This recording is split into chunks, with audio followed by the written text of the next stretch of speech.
First of all, thanks so much for taking the time to do this interview. The last time we talked was in Helsinki in 2018, so quite a while ago, I guess. How have you been since? There's been a lot of changes in the world, I guess. Oh yeah, a few changes. It's all been getting a bit difficult and different. First, after that, 2000, I think it was early 2019 or late 2018, I believe, in that hotel in Helsinki. First, it was after that we did the tour and everything was really successful. Avantasia was expanding on all markets, and we did the world tour, going to Australia and first US coast to coast tour, and although it was a small tour, but US, Canada, Tokyo, Australia, you name it. And then the tour was over, and the year 2019 was over, and then we were presented with the shit that we all know about. But what can you do? I mean, it was. I had built a new studio into the beginning of the pandemic, and I was getting away from the world as everybody else, locking myself away, and started to keep mentally sane by creating music, pretty much, and locking myself away in my studio. Yeah. So is that what eventually became this record? Or did you also Yeah, absolutely. No. That was, I mean, I had written some of the stuff before, but most of the stuff that is on the album has been created in 2020, some of it 2021, but most of the recordings and also most of the writing was done in lockdown in this, well, terrible situation. But I have to admit, and now, it makes me almost feel a bit guilty. I have to admit that my life, except, of course, the whole music industry went down the drain, but my daily life was not so much affected because I'm a recluse anyway. Yeah. And I'm not socializing a lot.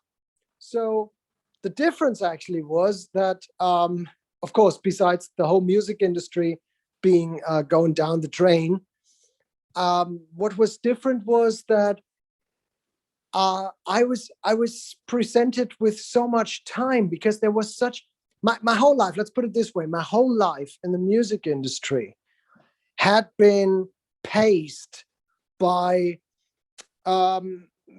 expectations and by that natural pace that is put upon you after you have started to become part of the treadmill of releasing albums and touring, and all of a sudden people expect you to keep the pace, and before you realize it, you are in a treadmill and you keep doing it over and over and over again. That was something that I complained about, if I remember correctly, when I did the Moonglow album. I said, I can't take that pace anymore.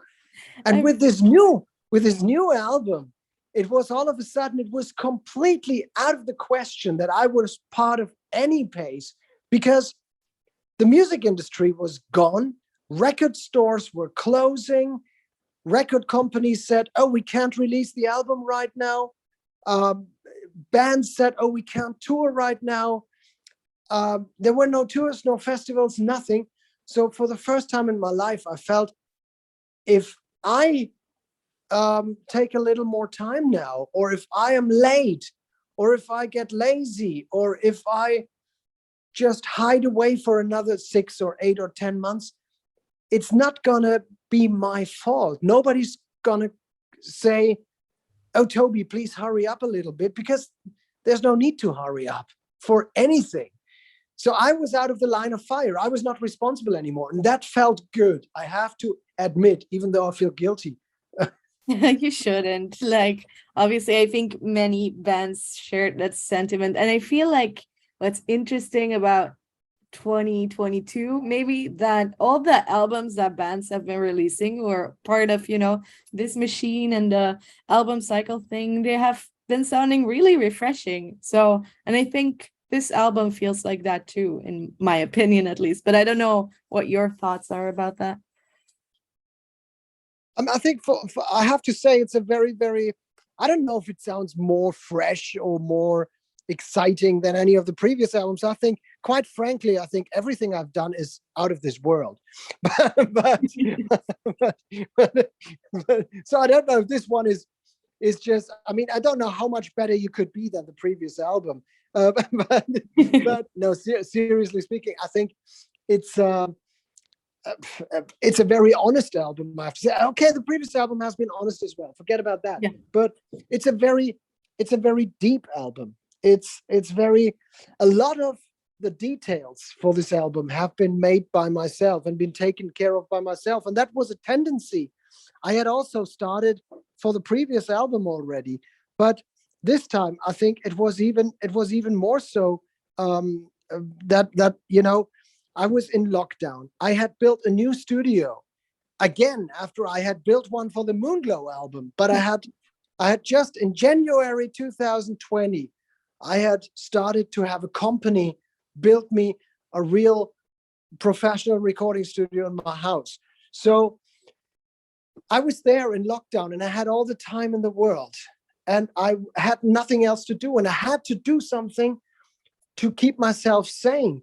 And I was reflecting on a lot of things that I think had been brewing up in myself for the past 10 years. And that had already been, for some reason, starting to surface during Moonglow. And I was really writing things off my chest, and musically, I was on my own with the studio and the beautiful possibilities and nothing else to do. So I reconnected to the basics of playing music. I was making demos from scratch. I really started to, with drum layouts, and everything was done from scratch by myself, even before my co-producer would hear the stuff for the first time.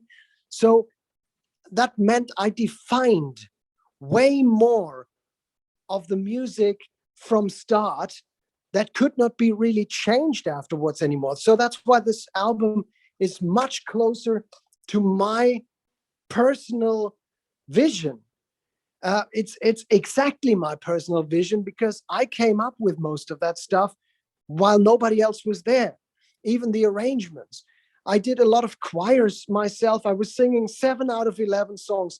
I was singing myself, even the backing vocals, sometimes 80 tracks like Freddie Mercury would do. And that was not because I could not afford a choir, but because I was sitting in my studio, and sometimes I would just go into the studio and sing Journey songs or Queensryche songs because I enjoyed singing again. It sounds strange. That's something that should be normal for a singer to enjoy singing. But in the past 20 years, I had become a machine that was singing whenever it was needed for a recording or whenever it was needed for a tour. And I didn't sing because I wanted to sing. When there was no purpose to sing, I didn't do it. And this time I did it again. I was going to the studio to sing for myself. I recorded stuff. I was arranging all the keyboards except 2 songs myself, just because I had nothing else to do, and I enjoyed it. And I enjoyed working on little things that I would have devolved onto others in the past. Now, the album's title is A Paranormal Evening with the Moonflower Society. So first thing, I know you like working with concepts and stories and theme albums. So what is basically the idea behind this album this time around? Well, I approached the album not like a musical or I think I continued on with a path that I had set on the Moonglow album. It's more a theme album. It's more like a song cycle.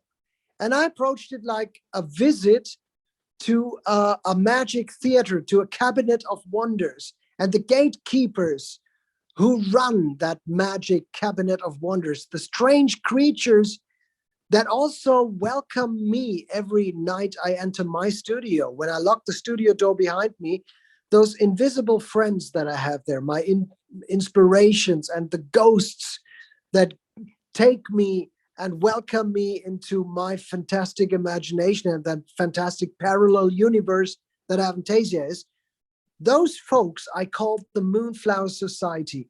So I approached it like a night in a parallel world, and that gave me behind the Moonflower Society, and that gave behind that Imaginarium theater, so to speak. That's what I wanted to say. And that gave me the chance to put my personal feelings way more upfront into the songs. I didn't have to care about a plot anymore. I could let stream of consciousness take over, put it into beautiful worlds, paint beautiful individual scenes and pictures that are all placed in that one world. But even though all those songs deal with escapism and are a continuation of Moonglow in a way, Yeah. I think they are so much, they consist so much of self-therapy and of my feelings and things that I had to get off my chest, that it's a very, very, very personal album. If it wasn't for its fantastic approach, it could have been lyrically, it could be a solo record almost. Now, how much, because, you know, in the title, you explained the idea behind Moonflower Society and stuff, but there's also the addition of a Paranormal Evening. So I'm wondering, especially since this is a spooky season, I guess, what is your sort of relationship with the paranormal? Do you believe like something else is out there, or? Well, my relationship to the normal is actually to the normal without the para is actually, I often ask myself, what is normal and what is not normal? I mean, the norm is what most people do. But then if you think a little better about it and think twice about it, it's like, doesn't a group of people consist of individuals, and do they belong into different pigeonholes or into individual pigeonholes, or shouldn't everybody be considered an individual?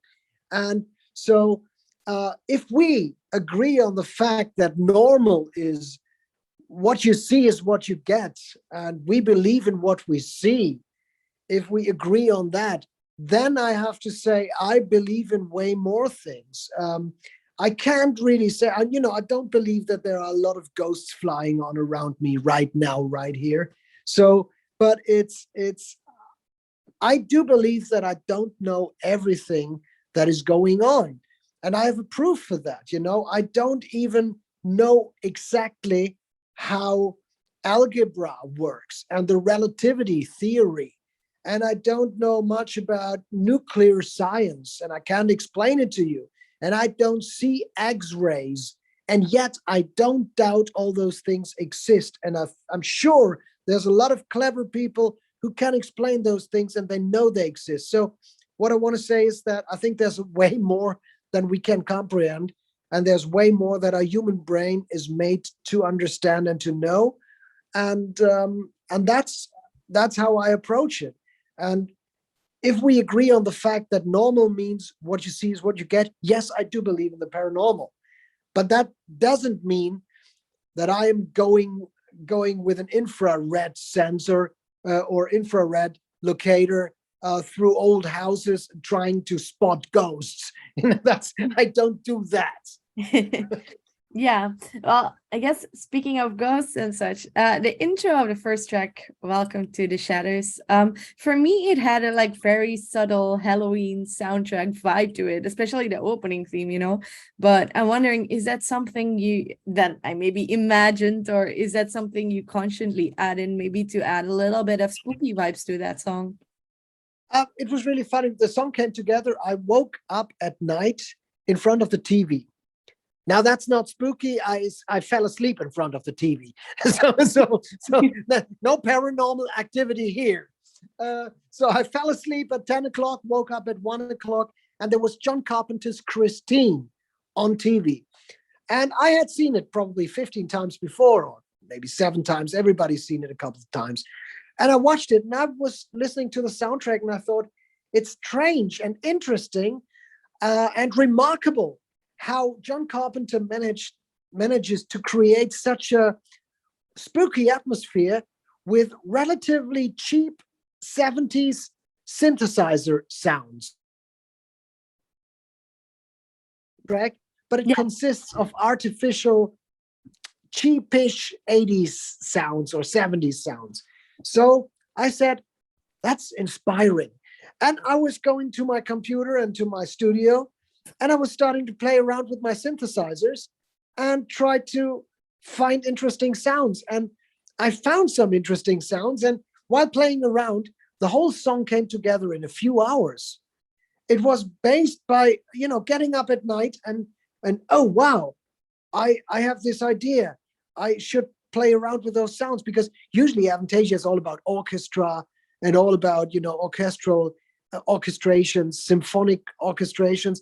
I thought, why not doing an orchestration with those kinds of sounds? And I came up with that song, and it sounded so spooky and so weird that I immediately had a lot of what you do in music is you work with associations. And I immediately had this picture pop up in the back of my head of, Dance of the Vampires, something like Dracula. The first work title of that song was Dracula, actually, because I had this association. And then I thought, okay, that's a perfect invitation into the creepy, weird world of the Moonflower Society, a surreal invitation to that grotesque world. And what I found so funny about it, or interesting about it, is I didn't want it to be a creepy King Diamond kind of song in its total. Mhm. I wanted the chorus to have a bit of a tongue-in-cheek approach, like Dance of the Vampires, like Tim Burton would do in Corpse Bride or whatever, you name it. Yeah. So the chorus became something very contrary to the rest of the song, very weird in a way, with this dancey Rocky Horror Picture Show feeling. And that's how the song came together. And it's a perfect invitation to that spooky world of the Moonflower Society, but also very, very peaceful and not really mean and evil world. It's a lot of people consider a lot of what heavy metal does and what the entertainment industry does evil, and a lot of, especially in heavy metal, that's always been a quite strange prejudice. And I think from a very young age on, I have felt differently about it.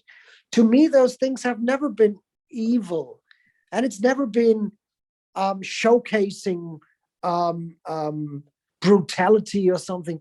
For me, I saw beauty in it. From a little age on, I was always a fan of fairy tales with witches and devils. And to me, it was never brutal. It was theater and was imaginative. And it wasn't really scary. But some people thought, oh, that's not good. That's not good for you, and that's not good for your well-being. And I thought, don't I have the right to approach things a bit differently? Don't I have the right to approach things the way I see them? And that's probably what the song stands for on a different meta level. It's a song that embraces that whole topic of that dark, eerie Victorian Moonflower Society album world as something maybe a bit eerie, but not really fundamentally evil. Not at all. And that's what I try to reflect in the music as well, with those two different controversial musical approaches. Now, I actually was also surprised to hear that you never worked with Floor Jansen before as a vocalist on Avantasia, and now you have two songs with her. I read that Misplaced Among the Angels was already written, and then that you later on realized that Floor should sing on it. But what about Kill the Pain Away? Kill the Pain Away was written after I had sent her Misplaced Among the Angels. After she said, yes, I can be part of Avantasia, which I thought was terrific, because she's an amazing singer. And Sasha knew it also from a technical perspective, because he had produced all the After Forever albums. So I sent her Misplaced Among the Angels, and I love her for being so honest. She said, maybe that's not exactly my range. Don't you have anything else? And I said, okay, yeah, let me see. I can write something for you. And I wrote Kill the Pain Away in a few days. I sent it to her, and she said, oh, that's cool. That's a bit 80s pop. And yeah, let me do it. And she sang it, and she got back to me and said, hey, Toby, I've sung it. And by the way, Misplaced Among the Angels, I've sung too. So here you have, it's 2 tracks now. It was really fun. It was so uncomplicated. And she's a great voice. And she's a lovely woman. And she's also, I think, the best that could have happened to Nightwish, I have to say. I always said that since she was there, because she does justice to all their material and takes it to an extremely good level. Now, I know that planning any shows is still a little bit difficult, but are you planning to have a tour in the near future with this album? Well, tour is probably, I don't really know. I mean, some of our tours have been 50, 60 with EDGUY, sometimes 115 shows. So I don't think it's going to be a tour in the purest sense of the word. Will we do shows? Absolutely. I hope so. It's going to be planned a bit differently. I don't believe in a 60 show back-to-back tour on a nightliner or whatever. We have to see where this whole situation goes to and what it's going to be like. But I'm optimistic we're going to play shows spread out over the world. And I'm optimistic, but nothing is scheduled yet, except from South America. Okay. Well, good to hear. So I would also like to ask you, in 2020, I think you posted a statement that you would be focusing on an Avantasia record and would not concentrate on EDGUY. But do you have any news regarding to that? Not really. I mean, not really and not unreally, not at all. I know that's not what fans want to hear. And I understand everybody. Bear with us. It's not always so easy in a band when you have 5 different people. We develop so differently. We have different views. We like each other. We wish each other happy birthday. I'm on the phone with Dirk every 4 weeks, I would say. Everything's good. But we had come to a point where it was really better to walk separately and individually. Will we play live again? I absolutely hope so at some point. But right now, nothing is in the pipeline. All right. Well, it's 58. So do you have any last thoughts you want to share with our readers? I want to thank them for their support and for paying attention to my little music. And I just want to say thank you. I hope you like the album as much as I do. And I hope to see you all somewhere on the road. And I don't take it for granted, especially these days with this whole situation. But I really, really hope we see each other again and see you on the road.